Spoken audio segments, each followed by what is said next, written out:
पापा कहाँ गए? पापा कहाँ पे? पापा ऑफिस गए हैं? ऑफिस से गए। बनाना खिलाओ, बनाना लाओ आपके लिए। बनाना लेना कि मैंगो? मैंगो। अच्छा, सुबह से ना इसने इतना परेशान कर रखा है ना, मैंगो चाहिए मैंगो। मैंगो मत लो, ठीक है? आ जाओ, बनाना दे दूँ, आओ आ जाओ, आजा आजा आजा। आप खा लो, मैं चाय पी लूँ? मन लग रहा है पापा के बिना? हैं? तो सुबह उठ के क्यों रो रही थी, गंदी बच्ची? अच्छा ना, जब से रात से वो गए हुए हैं तो ऐसा तो नहीं होता कि सारा काम घर का वही करते हैं, बट कुछ भी नहीं करने का मन करा। जो सामान जहाँ है ना एज़ इट इज़ ही पड़ा हुआ है, मैंने कुछ नहीं किया रात में। और इवन कि खाने के बाद जो बर्तन होते हैं ना वो भी एज़ इट इज़ ही रख दिए थे, क्योंकि जैसे होता है ना कि घर में कोई मेंबर आपका चला जाए घर से तो वो एक होता नहीं है कि अंदर बेचैनी सी होती रहती है भाई। तो प्रीशा के पापा जाने से पहले ना सारा सामान घर का जो था वो बाय करके रख के गए थे। तो ये था कि रात को मुझे टाइम कम मिला था, थोड़ा बहुत सामान मैंने रख भी दिया था, थोड़ा बहुत रहता था तो यही बस राइस वगैरह डाल रही थी। तो कभी भी पॉलीथीन से डालो ना तो गिर जाते, तो मैं ग्लास का यूज़ करती हूँ और साथ के साथ ना ये कंटेनर भी साफ़ कर दिया था। और जो एक ब्रेड में ऐसे नोज़ल सा नहीं निकलता तो उसी को यूज़ करके इसको अच्छे से टाई कर सकते हैं। रबड़ वगैरह नहीं यूज़ करती मैं। और 15 दिन में एक बार ये फैंस वगैरह साफ़ करने का टाइम मिल जाता है, क्योंकि रोज़ रोज़ डीप क्लीनिंग हो नहीं पाती है। तो आज सोचा था कि अगर वो घर रहेंगे तो मेरे साथ हेल्प करवा देंगे, बट फ़िलहाल वो नहीं है घर पे। तो बच्चे यहाँ पे फ़िलहाल बहुत ज़्यादा परेशान कर रहे थे, बट फिर भी मैंने डस्ट वगैरह से बचने के लिए दुपट्टा वगैरह जो था वो वियर कर लिया था। तो ये लॉबी का फ़ैन था, इसको भी मैंने अच्छे से साफ़ कर लिया था, बट वो ब्लैकनेस सी होती है ना जो वो कपड़े से ही जाती है। तो फ़िलहाल अगर कोई यहाँ पे मेरी हेल्प करवाने के लिए होता तो मैं कर लेती। और आज मैंने सोचा फिर कि झाड़ू वगैरह से ही अच्छे से ना डस्टिंग कर देती हूँ। और बाहर का मौसम आप लोग देख सकते हो कि धूप बहुत ही ज़्यादा है। मौसम ना चेंज हो रहा है, कभी धूप हो जाती है, कभी बारिश हो जाती है। और जहाँ पे प्रीशा के पापा गए हैं कटरा में, वहाँ पे तो मौसम काफ़ी ही अच्छा होगा। तो बस अभी लग गई थी मैं अपने काम में। और ये लॉबी वाले पोर्शन में भी हर जगह दीवारों वगैरह पे भी जैसे थोड़े थोड़े जाले लग जाते हैं, तो वही साफ़ कर रही थी मैं। और ये वाली दीवार पे भी ये जो है ना ट्यूबलाइट के ऊपर भी काफ़ी सारे जाले हो रहे थे, ये डोर्स के पास हर जगह। सोचा था कि आज मैं इनको अच्छे से साफ़ कर दूंगी, क्योंकि चेयर थी तो उस पर खड़े होकर कर रही थी। और यहाँ पे ना यूवी मुझे बार बार आके परेशान कर रहा था।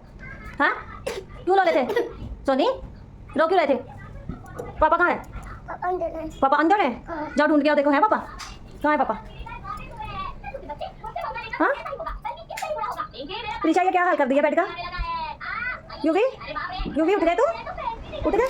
तो यहाँ पे ना बच्चे जो थे वो अपना टीवी वगैरह देख रहे थे। प्रीशा मेरे साथ सुबह 8:30 बजे ही उठ गई थी। और रात में एक्चुअली इनके पापा नहीं थे तो सोते सोते काफ़ी ज़्यादा देर हो गई थी। फिर भी ऐसा होता है कि जब वो घर नहीं होते तो मुझे होता है कि सुबह जल्दी ही उठ जाऊं, क्योंकि संडे का दिन था, थोड़ा देर से भी सो सकती थी, बट मैं जल्दी उठ गई। यारो पहले काम तो बाद में होता रहेगा, पहले हमारी चाय बन रही है और यहाँ पे हमारे पराठे बन रहे हैं। तो पहले है पेट पूजा, बाद में है काम दूजा। बच्चों आ जाओ, ये भी आपकी चाय। ओह गरम है, फूक मारो फूक मारो। वेरी गुड, आ जाओ बैठो, बैठ जाओ, बैठो। पाटा लेके आ रही हूँ, पाटा। क्या है ये, क्या हो रहा है? आपका चाय गरम है। मेरी बहुत गर्म है। फूक मारो, तुम फूक मारो, ठंडी हो जाएगी। मेरी अभी गरम हो जाएगी दूध। अभी गरम है मम्मा। गरम है, फूक मार लो, ऐसे फूक मारो।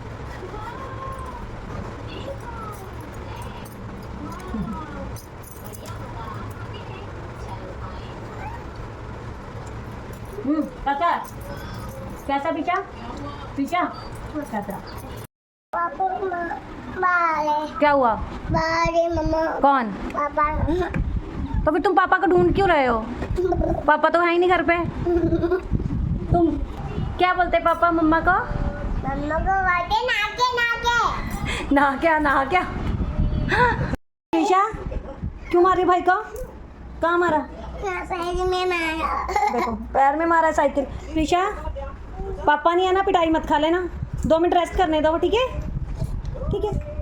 मम्मी चॉकलेट दे दो चॉकलेट देती हूँ रुक जाओ थोड़ी देर ठीक है ये दे दो ले साइकिल अपना मम्मी चॉकलेट दे दो मुझे भी चॉकलेट ठीक है चॉकलेट दूंगी दोनों को चॉकलेट दे दो चॉकलेट अभी चलेंगे शॉप पर चलेंगे ठीक है मुझे चॉकलेट देखो काट रहा है ना मेरे को क्यों काट रहा है यहाँ काट रहा था देखो ये देखो दिख रहा है यहाँ पे चांद बना दिया है क्यों काट देख फिर काट के यो दे ओहो ये नॉन वेज बन गया ये लड़का देख लो अच्छा मैं काम कैसे करूँ ये दोनों जग रहे हैं और इतने शरारत करते हैं कि अगर एक दूसरे को मार दें चोट लग जाए कुछ हो जाए बैठी हूँ आराम से मैं इन दोनों को नहला धुला के मम्मा टीवी लगाओ वो क्या लगा हुआ है वो क्या मम्मा लगी हुई है टीवी है वो मम्मी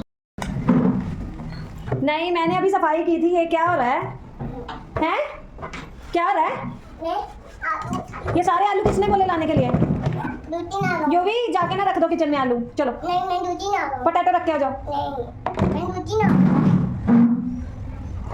रोटी बना रहे तो ये एक सिर पे क्या पहन रखा है टोपी हाँ वेरी गुड टोपी में रख लो आलू तो बच्चों को नहलाने के बाद मैंने उनको बिठा दिया था आराम से वो अपना टीवी वगैरह देख रहे थे और यहाँ पे ना मैं लग गई थी कपड़े वगैरह धोने के लिए और ये 2 दिन के कपड़े हो रहे थे तो ऐसा था कि पानी बीच में किसी दिन आ रहा था नहीं आ रहा था तो इसीलिए फिर मैंने सोचा था कि एक साथ ही मैं कपड़े धो दूँगी जो कि इसके पापा के ऑफिस के कपड़े थे प्रीशा की ड्रेस थी स्कूल की और मतलब बच्चों के दिन के 2 सेट हो ही जाते हैं तो 2 दिन के 4 सेट हो गए और बीच में 2 सेट मेरे हो जाते हैं हर दिन के क्योंकि रात में फिर वही वाले नाइट ड्रेस पहन के सोया नहीं जाता और यहाँ पे मैं भी नहा ली थी कपड़े धुलते धुलते मैं भी नहा ली थी और यहाँ पे ना दीदी भी पास में ही रहती हैं तो उनके बच्चे भी खेलने के लिए घर पे आए थे तो सभी बच्चे वही अपना मिलके खेल रहे थे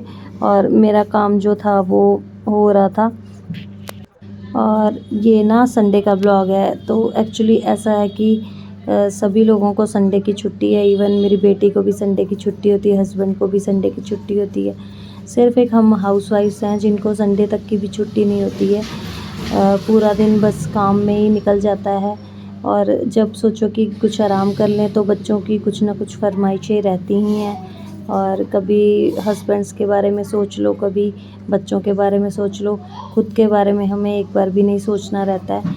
और अभी ना दोपहर का टाइम हो रहा था तो मैंने दीदी के घर पे बच्चे भेज दिए थे क्योंकि उन्होंने बोला था कि आज लंच हमारे घर पे ही कर लेना तो मुझे खाने वगैरह की टेंशन नहीं थी कपड़े मैंने सुखा दिए थे और फिर मशीन वगैरह भी जगह पर सेट कर दी थी और यहाँ पे ना एक्चुअली स्पेस की ना बहुत कमी है तो बच्चों के टॉयज़ वगैरह समझ में नहीं आता है कहाँ पे रखूँ तो मैं कई बार मशीन में ही रख देती हूँ और यहाँ पे सामने वॉशरूम के पानी वगैरह गिर गया था तो यहाँ पे भी मैंने साफ़ कर दिया।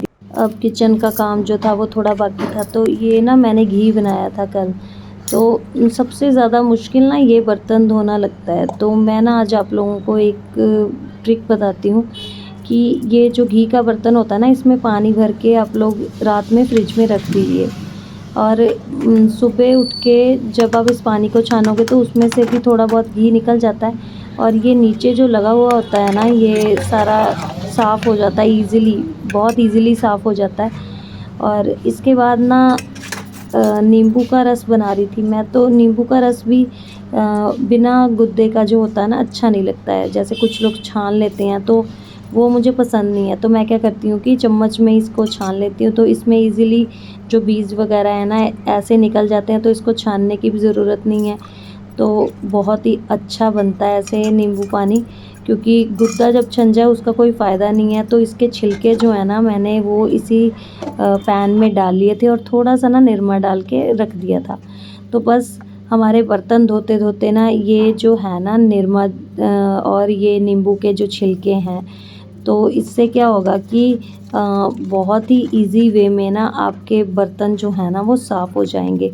चाहे अभी ये तो मैंने एक घी का बर्तन यूज़ किया है, जले से जला बर्तन हो ना आप उस पे भी इसको यूज़ करके देखना, ये ट्रिक जो है ना बहुत ही काम आती है। क्योंकि सबसे बुरा ना यही घी वाला बर्तन धोना होता है, क्योंकि पहले इसको जब हाथ से साफ़ करो तो हाथ पे घी लग जाता है, फिर गर्म पानी यूज़ करो, मतलब बहुत ही ज़्यादा। या फिर जब आप विम वगैरह से भी धोते हो तो वो जो स्क्रब होता है ना वो ख़राब हो जाता है, मतलब उसमें घी लग जाता है। तो उससे बचने के लिए ना बहुत ही इजी तरीका है। और यहाँ पे ना मिक्सी जो है ना वो साफ़ नहीं हो रही थी, तो क्योंकि बहुत ज़्यादा यूज़ है इसी मिक्सी जार का, कभी इसमें मैंगो शेक बन जाता है, कभी बनाना शेक बन जाता है, तो एक दिन इसकी डीप क्लीनिंग तो बहुत ज़रूरी है। तो जो ख़राब टूथब्रश रहते हैं ना, तो उसका मैंने एक रख लिया है किचन में, तो उससे थोड़ा सा उसको ना मतलब हीट करके पीछे से पतला कर लिया है, तो वो इजीली मिक्सी के अंदर जो ब्रशेज़ वगैरह ना उनको साफ़ कर देता है। वो भी मैं आपको किसी दिन दिखाऊंगी। और यहाँ पे ना मेरे बर्तन जो है ना वो ऑलमोस्ट जो है ना वो धुल ही गए हैं, क्योंकि आज मैंने बस रात में एक बार आलस किया तो देखो कितना सारा काम इकट्ठा हो गया एक साथ ही। और क्योंकि साथ साथ धोते रहो तो फिर काम भी कम लगता है। और ये है कि पानी के करके भी थोड़ा सा मैंने सोचा था। और यहाँ पे ना देखो नींबू के छिलके से ही ना मैं इसको अच्छे से ना एक बार रब करूँगी, और फिर उसके बाद आप लोग देखना कुछ करने की ज़रूरत नहीं रहती, एकदम इसमें से जो चिकनापन है ना वो चला जाता है, और एक बार ही बस स्क्रब मारने की ज़रूरत है और एकदम हमारा पैन जो है ना वो एकदम साफ़ हो जाएगा, कुछ करने की ज़रूरत नहीं है। तो उसके बाद ना मैं दीदी के घर पे चली गई थी, ये ना वहाँ का ही क्लिप है। तो सावन का महीना चल रहा है, तो हम लोग बस यहीं पर बैठकर मेहंदी लगा रहे थे, और काफ़ी ज़्यादा थक गई थी मैं, चाय वगैरह बस पी थी, और उसके बाद हम लोग लग गए थे मेहंदी लगाने। और ये छोटी सी क्लिप थी तो मैंने सोचा कि आप लोगों के साथ शेयर कर दूं। और मेहंदी जो है वो सुहाग का ही प्रतीक माना जाता है, और सावन का महीना चल रहा है तो काफ़ी ज़्यादा मतलब शौक़ तो है ही, बट ये होता है ना कि घर का काम फिर रह जाता है। तो बस यहाँ पे हम लोग मेहंदी लगा रहे हैं और बच्चे जो हैं वो अपना खेल रहे हैं। और आज का ब्लॉग वीडियो दोस्तों यहीं पे एंड करती हूँ। ब्लॉग आप लोगों को कैसा लगा प्लीज़ आप लोग लाइक करिए, शेयर करिए और कमेंट करिए। आप लोगों का एक कमेंट जो है वो बहुत ज़्यादा मायने रखता है हमारे लिए। सो गुड बाय दोस्तों।